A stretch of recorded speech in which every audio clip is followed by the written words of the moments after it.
Hello everyone, welcome to Ayurveda world. अगर आपने हमारा चैनल सब्सक्राइब नहीं किया है तो सब्सक्राइब करें।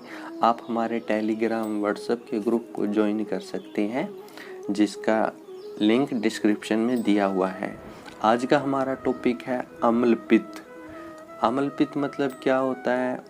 एलोपैथ में हम इसे हाइपर एसिडिटी से कोरिलेट कर सकते हैं। जैसे हम लोकली इसे एसिडिटी कहते हैं, तो एसिडिटी नहीं होता, वो हाइपर एसिडिटी होता है, यानी एसिड का अपनी मात्रा से अधिक बनना, यानी हाइपर एसिडिटी। ठीक है। और आयुर्वेद में आपको पता है 3 दोष हैं, वात, पित्त और कफ। अब अम्ल पित्त में होता है, ये उसके नाम से ही पता चल रहा है, पित्त का अम्लीय हो जाना। ठीक है, उसे हम बोल देंगे अम्ल पित्त।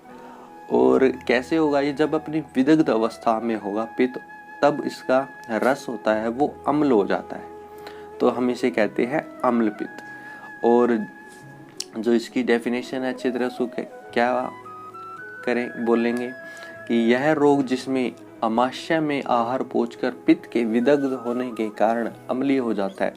पित्त तो अम्लीय था, उसमें अगर आहार मिल जाएगा तो उसकी क्वांटिटी और बढ़ जाएगी, तो हम इससे कह देते हैं अम्ल पित्त। ये हो गया इसकी डेफिनेशन के बारे में। अब आता है इसके निदान। निदान यानी इसके कारण, किन किन कारणों से हमें अम्ल पित्त होता है।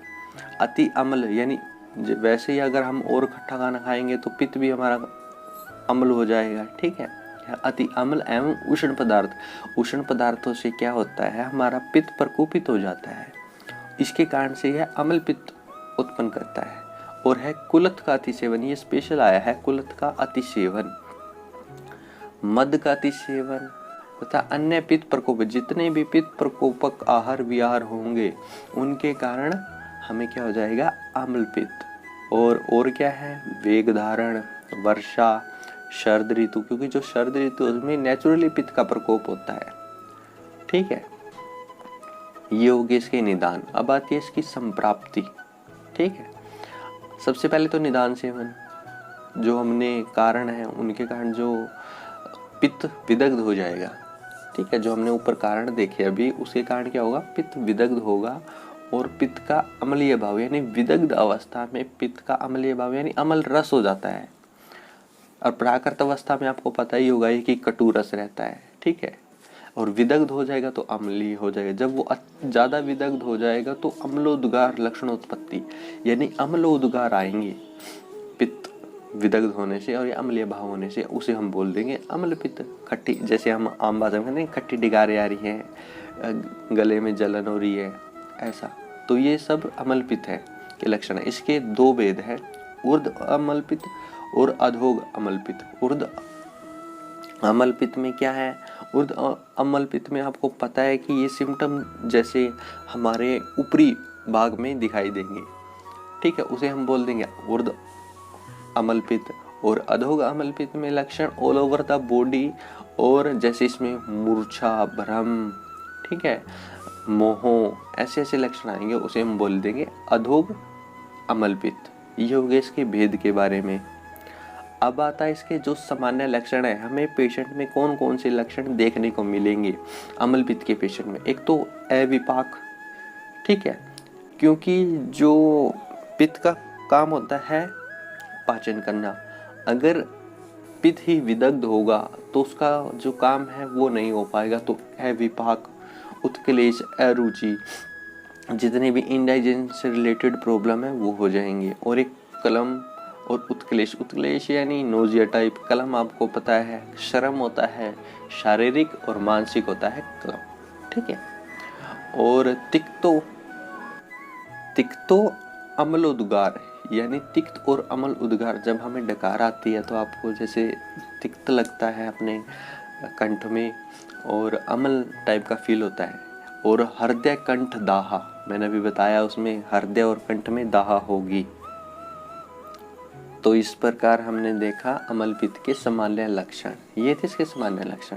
अब आती है इसकी चिकित्सा। चिकित्सा में क्या करेंगे, सबसे पहले तो निदान परिवर्जन। निदान परिवर्जन क्या, जो हमने निदान यानी इसके जो कारण देखे थे उनको सबसे पहले त्याग देंगे, यानी छोड़ देंगे उनको। जैसे अम्ल, अति अम्ल और उष्ण पदार्थ को नहीं खाएंगे, ये इसका निदान था। मद का अतिसेवन नहीं करना है, और जितने भी पित्त प्रकोपित आहार विहार है वो हमें नहीं करने हैं। ठीक है, तो ये होगा चिकित्सा में निदान परिमार्जन। अब है, हमने इसके दो भेद पढ़े थे, ऊर्ध्व अमल पित्त और अधोग अमल पित्त। ठीक है, ऊर्ध्व अमल पित्त को क्या करेंगे, वमन के द्वारा हम निर्हरण कर देंगे, वमन यानी वोमिटिंग। ठीक है, अब आता है अधोग अमल पित्त। अधोग अमल पित्त में क्या कराएंगे, विरेचन। विरेचन यानी उसको हम ड्रग्स दे के डायरिया इंड्यूस कराएंगे। उससे क्या होगा, हमारे आयुर्वेद में ऐसे होता है कि ऊर्ध्व दोष को तो जो होता है उसको वमन के द्वारा, और जो अधोग दोष होता है उसको विरेचन के द्वारा निकालते हैं। ये जनरल प्रिंसिपल है। ठीक है, ये हो गया इसकी ट्रीटमेंट। अब ये है तिक्त रस प्रधान औषध का प्रयोग, यानी तिक्त, जो आपको पता है मधुर तिक्त कषाय पित्त शामक होता है। ठीक है, तो इस प्रकार हम इसलिए तिक्त रस प्रधान औषध का प्रयोग। अब आते हैं इसमें कौन कौन से हम योग यूज कर सकते हैं। जो सूत सेकर रस है हम उसे यूज कर सकते हैं, क्योंकि सूत सेकर रस होता है उसको हम ऐसी कंडीशन में देते हैं, नोजिया, वोमिटिंग, हार्ट बर्न, जैसे हमने पढ़ा था ना, हृदय कंठ दाहा, उन केसेस में जो सूत सेकर रस यूज करते हैं। और सबसे बेस्ट है अमल पित्त के लिए, वो है कामदूदा रस। ठीक है, इसको स्पेशल इसीलिए दिया जाता है कि अमल पित्त के लिए कामदूदा रस। ठीक है, तो अगर आपको ये प्रॉब्लम है तो आप ये कामदूदा रस आयुर्वेदा स्टोर से खरीद के और इसको यूज करके देख सकते हो, और इसका रिजल्ट डेफिनेटली मिलेगा। ठीक है, और आगे है पटोल आदि कषाय। ठीक है, पटोल आदि कषाय क्यों, क्योंकि ये तिक्त रस प्रधान होता है, और हमने चिकित्सा में देखा था तिक्त रस प्रधान औषध प्रयोग कराना है। ये पटोल तिक्त होता है, और एक मधु, यष्टि चूर्ण, त्रिफला चूर्ण, इनको आप उष्ण जल के साथ प्रयोग कर सकते हो। तो इस प्रकार ये हो गया योग। अब हम रिवाइज कर लेते हैं। जैसे अमल पित्त की डेफिनेशन क्या था कि अमल पित्त का विदग्ध अवस्था में अम्लीय हो जाना, और उसमें आहार मिल जाएगा तो उसकी क्वांटिटी बढ़ जाएगी, तो उसे हम बोल देंगे अमल पित्त। निदान अति अमल सेवन, उष्ण पदार्थों का सेवन, कुलत का अधिक सेवन, मद का अति सेवन और अन्य पित्त प्रकोपक हेतु। अब आता है इसकी संप्राप्ति में निदान सेवन, पित्त का विदग्ध होना और पित्त का अम्लीय भाव होना, अम्लोद्गार लक्षणोत्पत्ति, और फिर क्या था, अमल पित्त। सामान्य लक्षण में अविभाग, कलम, उत्क्लेश, हृदय कंठ दाहा, अरुचि, तिक्त अम्लोद्गार। चिकित्सा में क्या था, निदान परिवर्जन, ऊर्ध्व अमल पित्त के लिए वमन, अधोग अमल पित्त के लिए विरेचन। ठीक है, तिक्त रस प्रधान औषध प्रयोग, योग सूत शेखर रस, कामदूदा रस और पटोल आदि कषाय, मधु, यष्टि चूर्ण और त्रिफला चूर्ण।